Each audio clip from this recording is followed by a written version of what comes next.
Okay, so with that, please welcome First Draft's New York Deputy Director, Amy Reinhardt. Everybody, thank you so much for joining us today, and we hope you enjoyed today's opening session with Jessica Huseman from ProPublica and Tammy Patrick, and it was a really incredible session in terms of how to cover and when to cover the election, and we'll have a recording for you guys later if you were not able to see it. For this breakout session, we'll be doing a deep dive on finding your next story in social media political ads. I'm going to drop a link right now into the chat that is featured from our newsletter, and there's a tutorial within it called that's titled Facebook's 3 New Ways to Use Facebook's Political Ad Library Report. Every week we have a newsletter that goes out to our US 2020 subscribers, and there's usually a related interesting tutorial. So if you subscribe, you can get that in your inbox every week, but there's the tutorial for just now. Let me introduce our 2 speakers. We're really lucky to have real experts to talk about this today. Anna Massoglia, forgive me, Anna, if I mispronounced your name, is a researcher at the Center for Responsive Politics. She runs Open Secrets Dark Money Project and tracks digital and political advertising, investigates foreign influence, and helped launch the Foreign Lobby Watch Project. And Jeremy Merril is a data journalism lead for the Facebook Ad Observatory. He is a reporter and a coder with a special interest in how ad tech and algorithmic infrastructure is exploited for scams, shady politic tactics, and corporate sleight of hand about who's doing what. He has written for Quartz, ProPublica, and the New York Times. And I just want to note before I invite Anna to get started, please note that we will be accepting all questions via the chat box. Please feel free to enter them at any time, and I will ask on your behalf when appropriate.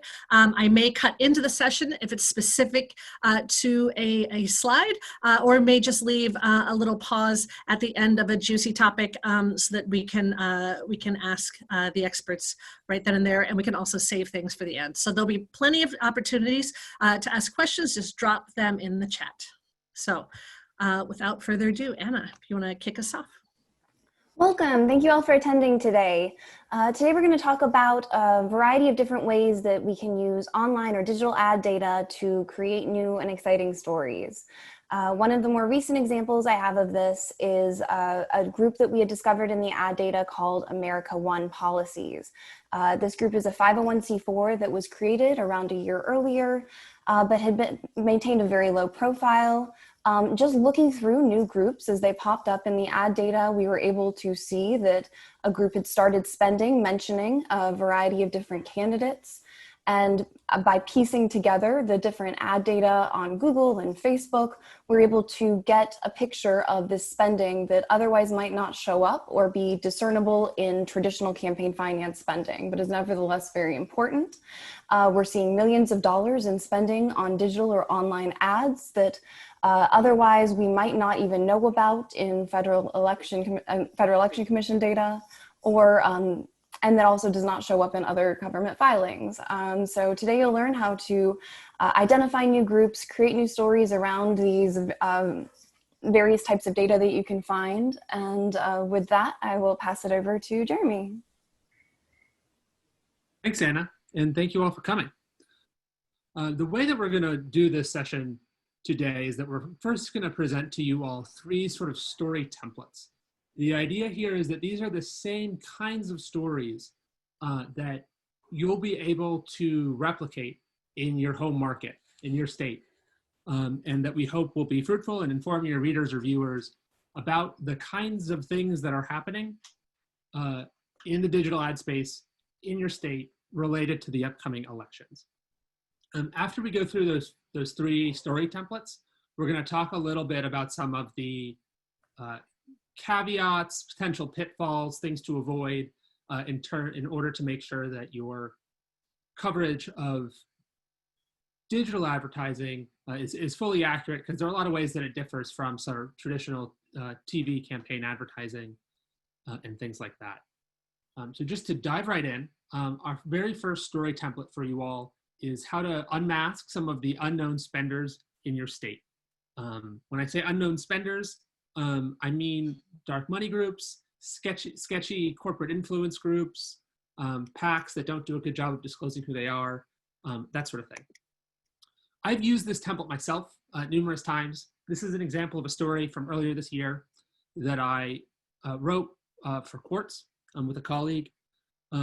This was a group during the Democratic primary that was spending a whole bunch of money to tell voters in states that had upcoming primaries lots of scary stuff about Bernie Sanders related to the Soviet Union. And the way that we found the group was basically by looking at who are the who's spending a lot of money lately. In order to help you answer that sort of preliminary question, the first step of the story template, we have a brand new website that you can check out that's built by the Online Political Transparency Project at NYU, where I am working as the lead data journalist. This website, it's in beta. We launched it literally yesterday. And so you'll have to forgive us if there are a couple of titles that are not quite perfect, or some margins on the charts that aren't aligned just right.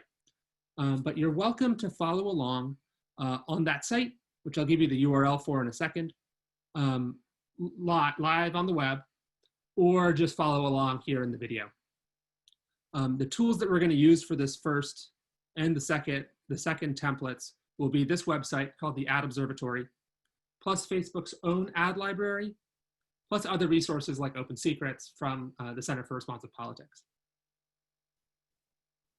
So you're welcome to check out the Ad Observatory site. It's at www.adobservatory.org, and you do have to do the www for now. What this site has is, let me full screen this real quick, is data about the presidential race in every state, data about overall Facebook political spending on Facebook in every state, as well as a lot of the contentious House, Senate, and gubernatorial races. And this is data that's largely pulled from Facebook and pertains to political ad spending on Facebook and Instagram. So moving back to our story template, our goal here is to find out some of the sketchy groups that are spending a lot of money in our state. And the way that we've constructed for you to do that is to look at who are the big spenders in your state. So whether you're following along on your own computer, on the web, or just watching, what we're going to do is we're going to navigate to www.adobservatory.org.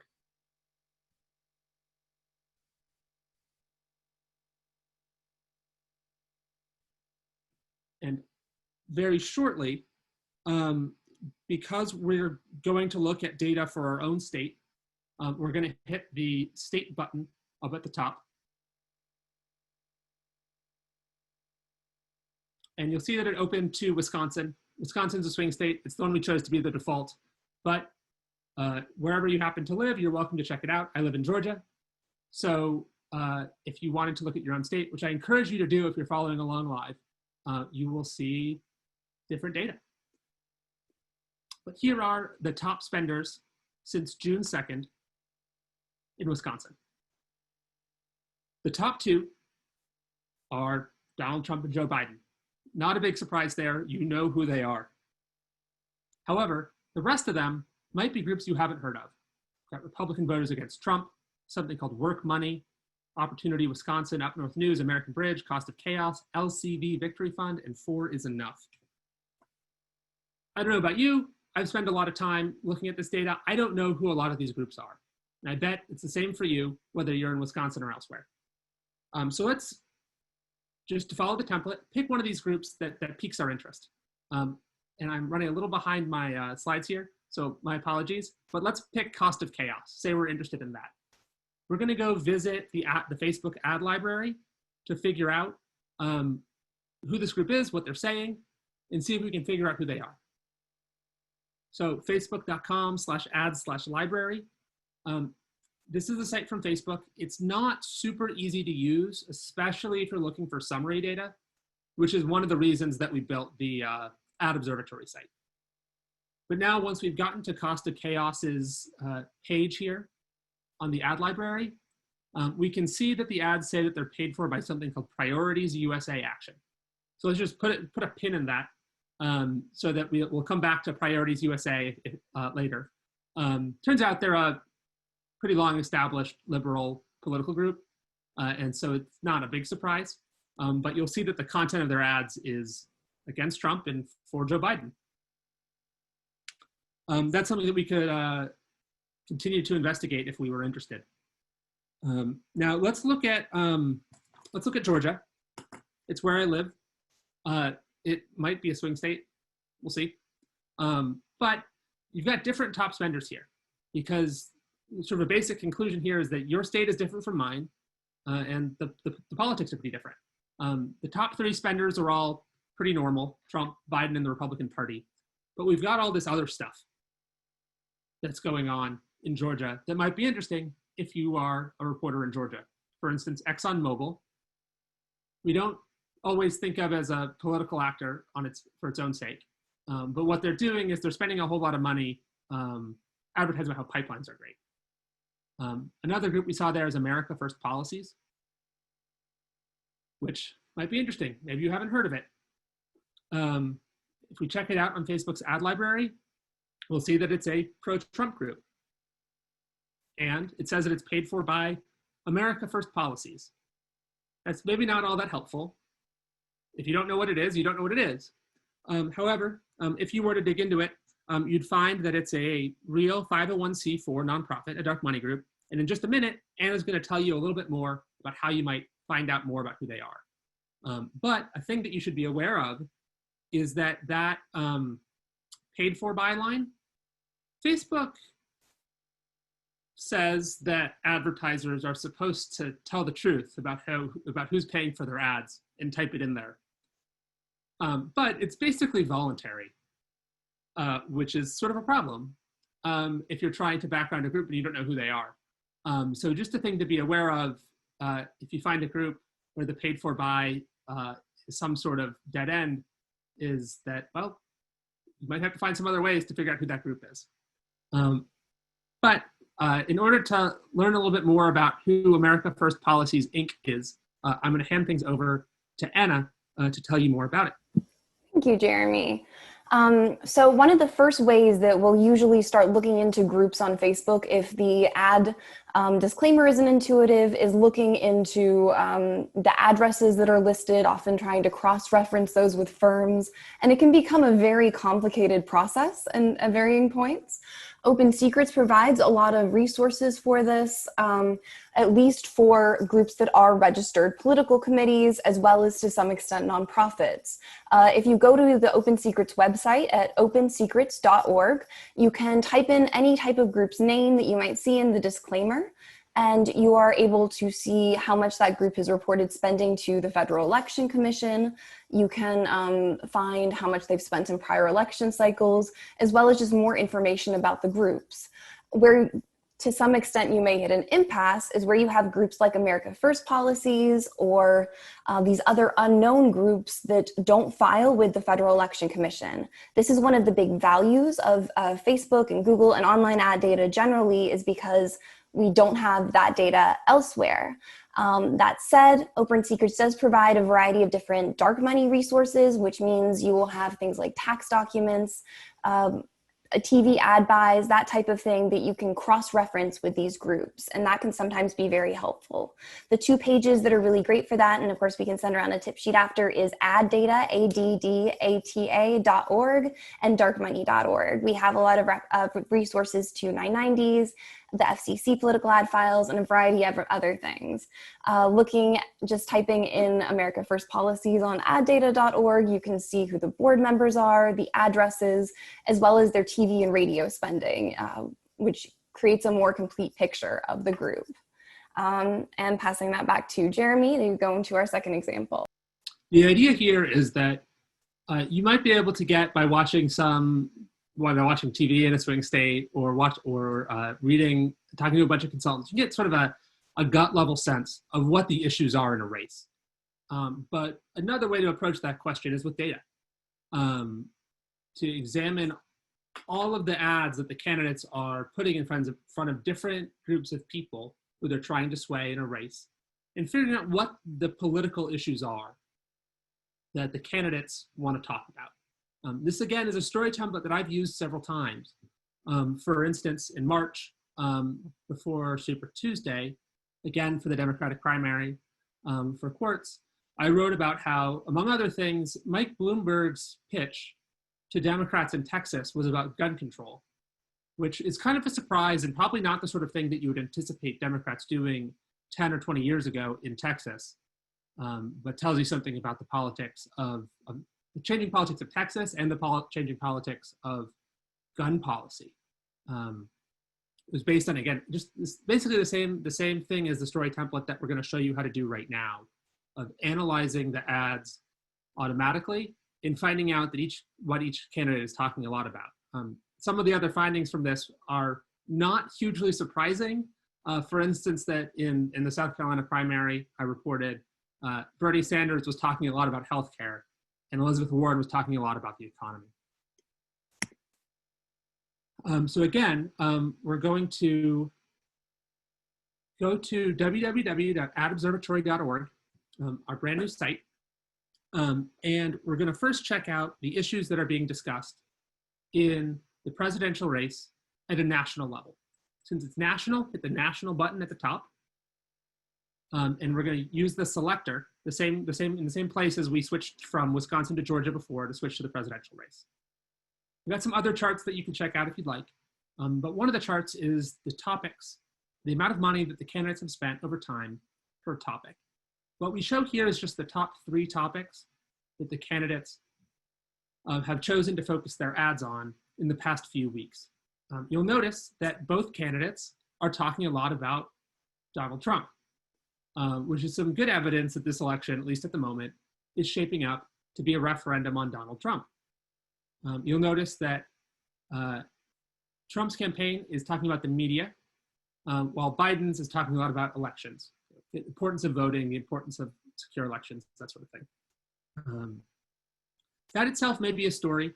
You might talk to some political scientists, some political consultants, get some speculation on why the campaigns are focusing on the issues that they are.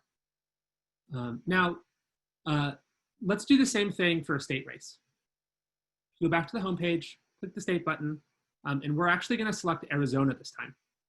Arizona's got a Senate race that's pretty contentious. You'll see that there's been more than $1 million spent so far. It's only August. See these other charts about the tactics the candidates are using and their spend over time. But again, we're going to look at the one about topics. You'll see that Mark Kelly, who's the Democrat, is focusing on the economy and taxes, as well as the coronavirus pandemic, while his opponent, incumbent Republican Senator Martha McSally, is talking about Donald Trump, Joe Biden, and immigration. You'll notice there's some contrast here, right? Kelly is talking about what amount to sort of local pocketbook issues that are affecting people's everyday lives, while McSally is focusing on national politics, presidential candidates, and immigration. That, again, if you're a reporter in Arizona, it might be an interesting story for you of why those candidates have chosen to do that. Probably something to do with the fact that Arizona is traditionally a red state. Democrats feel like they have a bit of an uphill battle. But also how well that's working for them, because I think, if I recall correctly, McSally is lagging behind, and so her strategy of focusing on national politics may not be working so well. So going into story template number 3, to give a brief description, we were looking at top spenders by candidate, but it provides a number of other resources for stories as well. This will focus primarily on some tools that are made available through the Open Secrets website, some of which are currently available and others which are still in development, but that we are planning to develop shortly, or in the process of developing and plan to release shortly. So this is an example of one type of story that you can,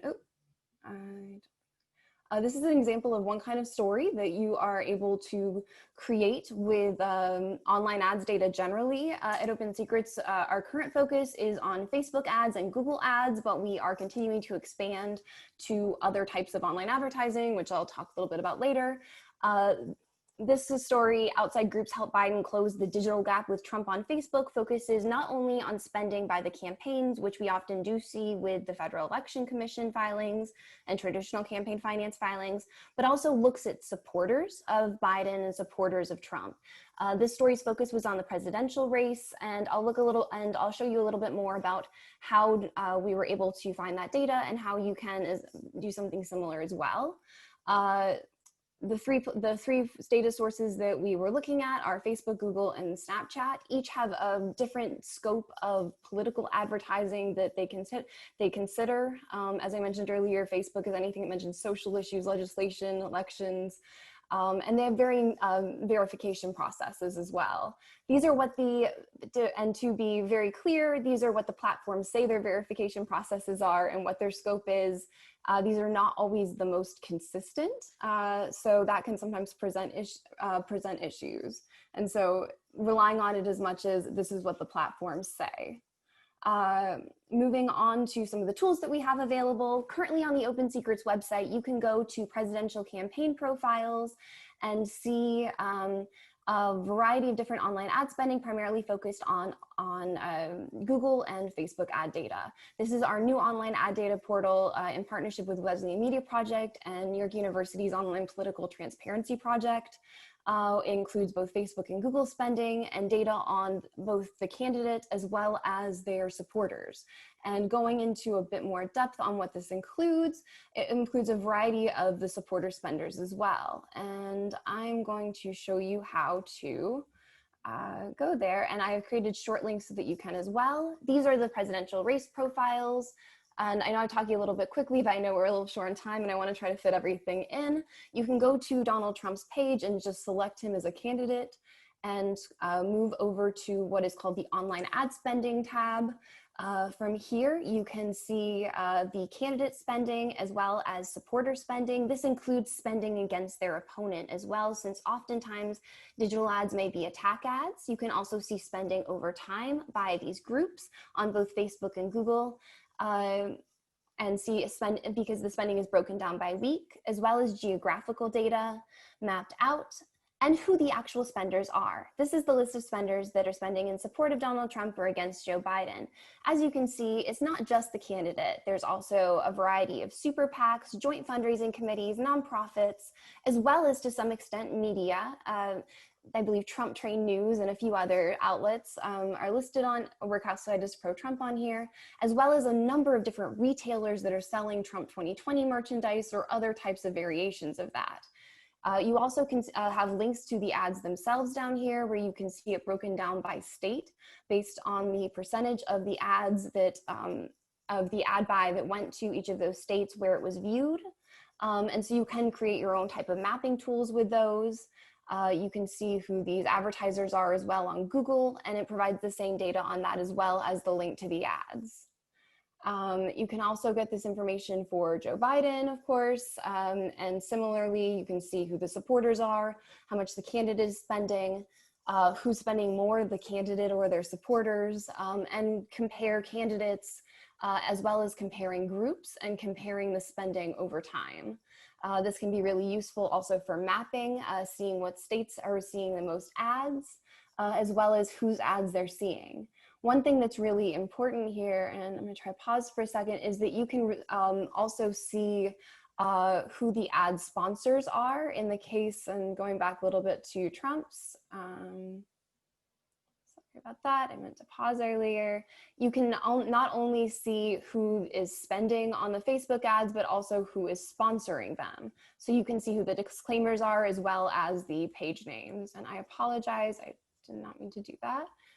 Just moving back forward, you can see who sponsored the ads as well as the page names. This can be really helpful because in some cases, the pages, as Jeremy mentioned earlier, are not actually the sponsor. As you can see here, you see a lot by Priorities USA as well as Priorities Action, One is the super PAC, whereas one is the 501c, or the hybrid PAC, which is a super PAC and a PAC combined, and one is the 501c4. We apply our type classifications at Open Secrets and have matched that up to the Facebook data, which can be really useful for seeing the level of disclosure by each of the sponsors, since 501c4s are not required to disclose their donors, whereas super PACs and hybrid PACs are, though some may be partially disclosing.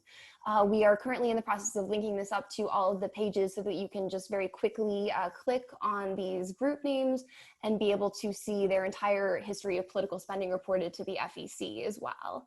And right now you can just type those names into the Open Secrets search bar up here and also have that same impact. And so that can be really useful, especially with those classifications, so that you can tell the difference between the campaign spending on Trump 2020 merchandise or MAGA merchandise versus retailers spending on the same thing, since one money goes in the pockets of the retailers versus the campaign, as well as any of the super PACs, 501c4s. One thing you'll see here is a variety of spending by a group called Defending Democracy Together, which has emerged as a very anti-Trump 501c4. You'll see Priorities USA again, and you can filter by the type of group so that you don't have this just onslaught of ads as well. And that can be helpful if you're just trying to look for retailers or just nonprofits or even just political committees. And so that can be really helpful. We have also recently integrated this data for our races pages, which is congressional races. So you can now see this information not just for presidential candidates, but also for candidates like Mitch McConnell, as well as his opponents in the Kentucky Senate 2020 race. This is a good example because we've seen just a huge flood of money into this race. And you can go down and see a comparison by candidate, how much is spent on Google, how much is spent on Facebook, comparisons over time on each of those platforms, as well as comparisons by candidate. And so you can see where those spikes are, oftentimes around debates. And the format's very similar to what you'll see with the presidential profiles, where you can see the spending over time for both Google as well as Facebook. And to be clear, this does include both the campaign broken down as well as the supporters or opponents. And similar to the presidential profiles, you can see the types of groups that are spending, whether it be super PACs or hybrid PACs or candidate committees. And it breaks down where you can also link up to the ads. You can toggle between candidates so that you can specifically focus on ads that are pro Mitch McConnell, anti McConnell, in support of any other candidate. And this data is available currently for every congressional race. You just have to go to the congressional races pages on Open Secrets. This should be available as the online ads tab, which is pretty intuitive. And so that's what we currently have available on the Open Secrets website, just to move through a little quickly. We also have a lot of exciting things coming soon. Open Secrets online ad spending portal in partnership with Wesleyan Media Project and NYU's online political transparency project is going to be released shortly. This will include group profiles as well as candidate profiles, which is really exciting. And I don't know if we wanted to break for questions before I go into all the new tools that we're going to be releasing. Yeah, just for a second. So for Anna, for the Open Secrets, are you any candidate who spends any money, no matter what level of office you're tracking, or does it stop at like Senate or House races? We focus on federal elections at Open Secrets. That's a really good question. So this will include all presidential candidates, Senate candidates, and House candidates. Great. And Sybil asked a question, and Laura Edelson, who is on the call, and I really appreciate having your brain power into the comments, Laura, asked about how you're scraping the information, like the text. Is the ad library scraping for text, and the API that you use to plug into both your systems, Jeremy and Anna, is it quirky? Are you constantly having to futz with the APIs? Jeremy, did you want to get into that more, or? It looks like my colleague Laura Edelson wants to answer that. She knows more about the engineering than I do. Okay. Just to answer the question, and why I wanted to answer it directly, is that we hopefully have some answers for other people as well. So yes, it's a pretty heavy engineering lift to collect all this data, because while, so first of all, we do collect everything from the ad library API for the United States. Just doing that is actually a bit of a lift. but we also collect all images as well. For this site will eventually also allow people to navigate entire ad campaigns. So doing that is virtually impossible without multiple API keys and, frankly, a dedicated engineering team, which is what we have. But we recognize, one, this is not feasible for most organizations, and two, there's a strong public interest in this data. So we actually do make our data, we've gotten explicit permission from Facebook to make our data set of Facebook ad library data available to others. And we do that through a third party called Harmony Labs, which is a nonprofit that enables research networks. I will drop a link in the chat. If you're interested in getting access to Facebook ad library data through us, you will need to go through the Facebook ad library permissions process to get Facebook permission to get access to the data. But once you do that, you can get direct access to our data as well. So I'll just drop some information about how to get in contact about that in the chat. But if you just want the data available on the Ad Observatory site, you can just visit the website, www.adobservatory.com. And I will say, so some features coming online over the next month is visualizations of ad campaigns and also data downloads. Although data downloads will require, we're only making those available to journalists. Obviously, everyone here would qualify.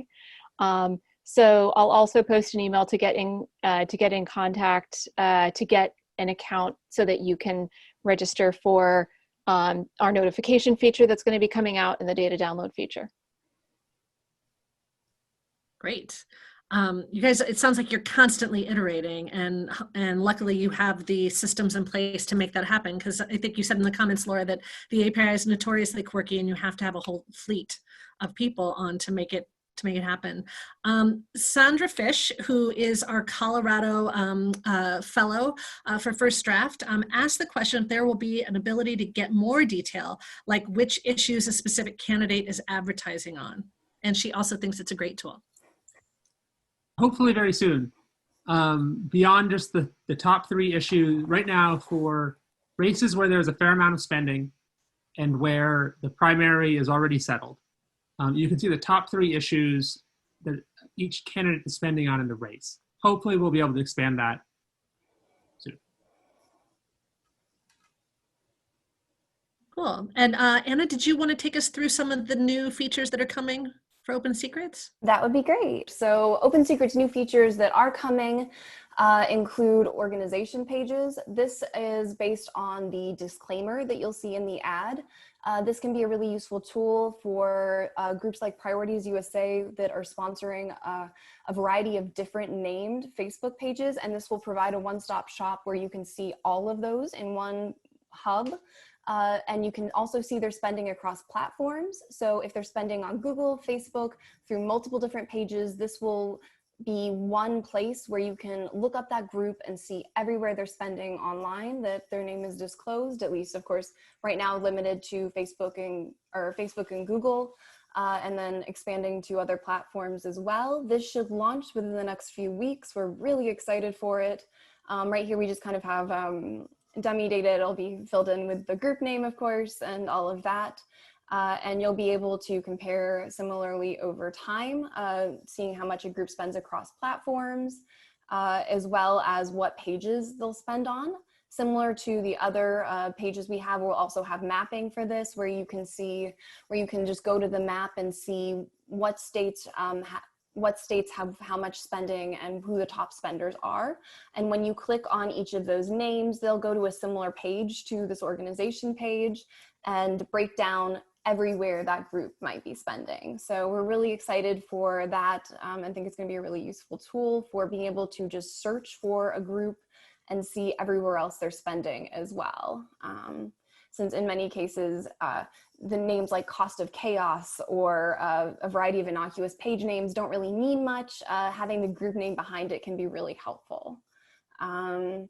And just to move on to how we've used that, we have tracked a variety of different networks. This is one of the media news networks that we tracked through disclaimers and found that they were supporting a variety of different pages in a number of different states that were similar to local news outlets.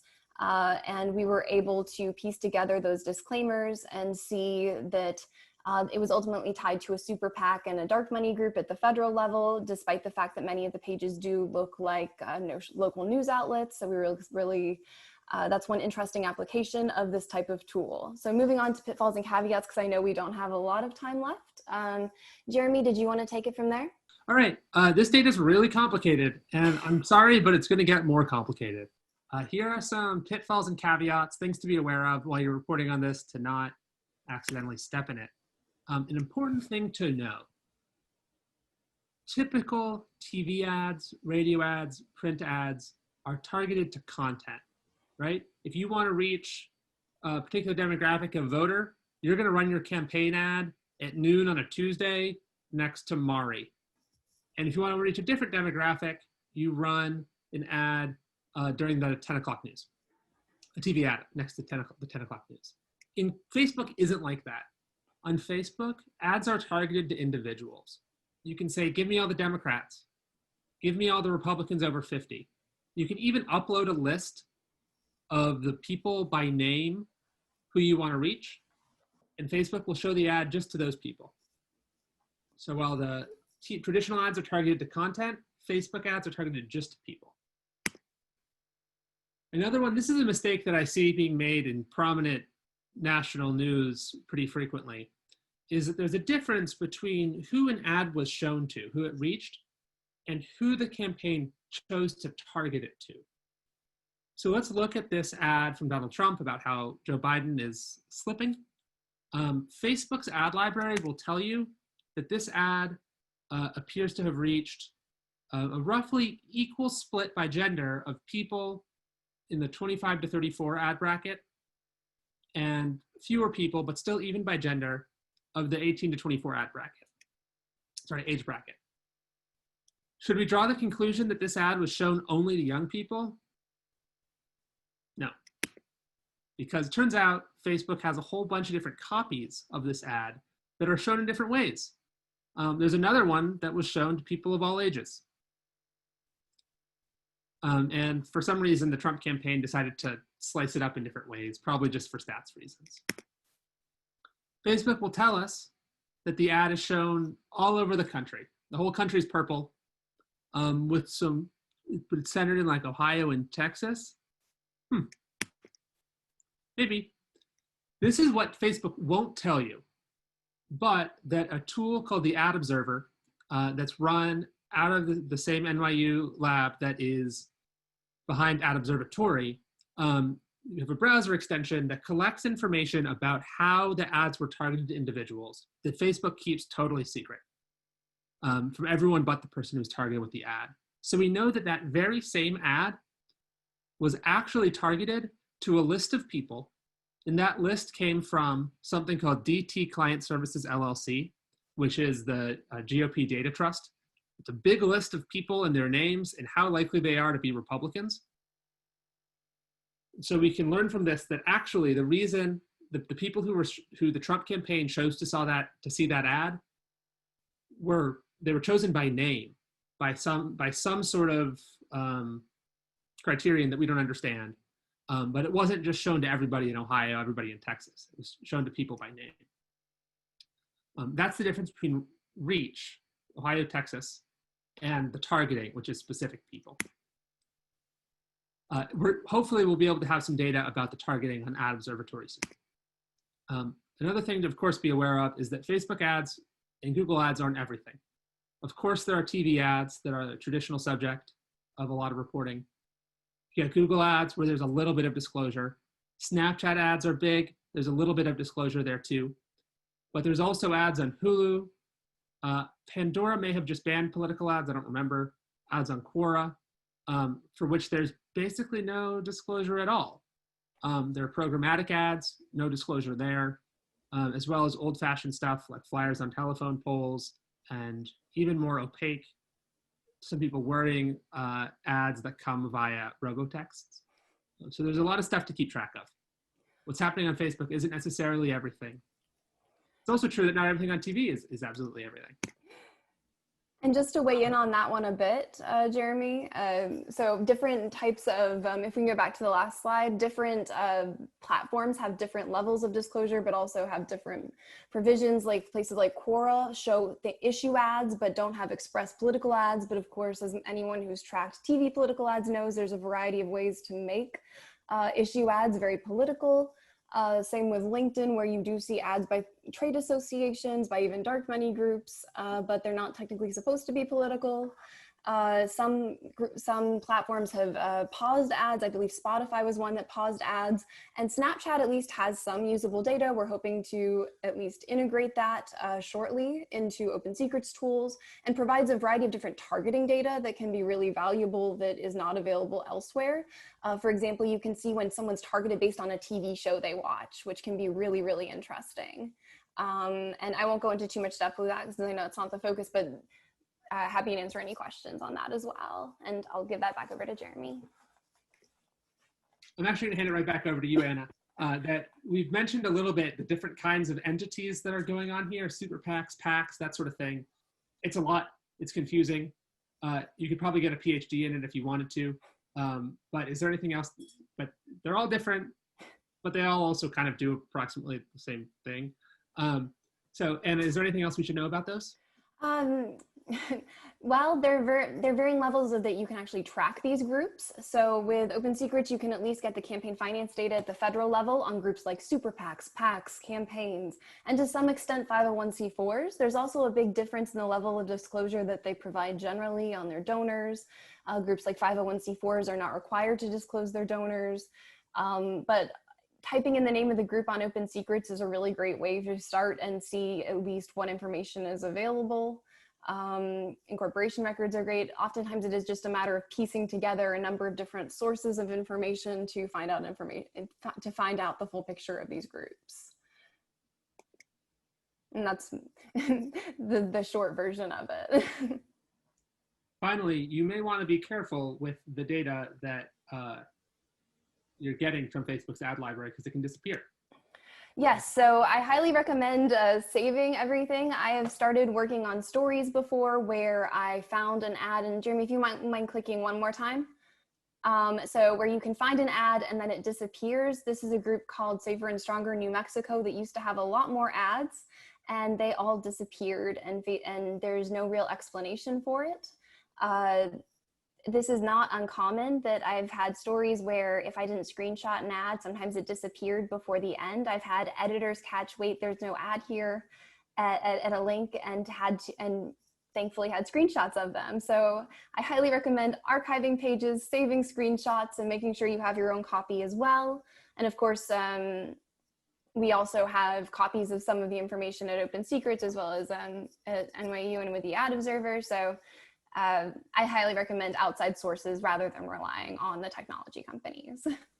What is the best way that you have found to, do you take screenshots? Are you using something like, is it Hunchly, or where you can annotate and take screenshots? What's the best way to do that?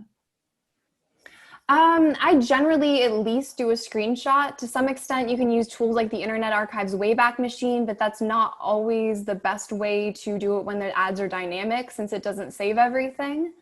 I at least do a screenshot. You can also save things as PDFs of the full page if you want to get that, and then save it as a PNG image. It depends what component of the ad you're really trying to preserve, whether it be the content or the spending or the data or a copy of the ad library report. I usually err on the side of caution and save things multiple different ways, but it really depends how much you're worried that that data is going to disappear. So in some groups, it seems more likely than others. Yep.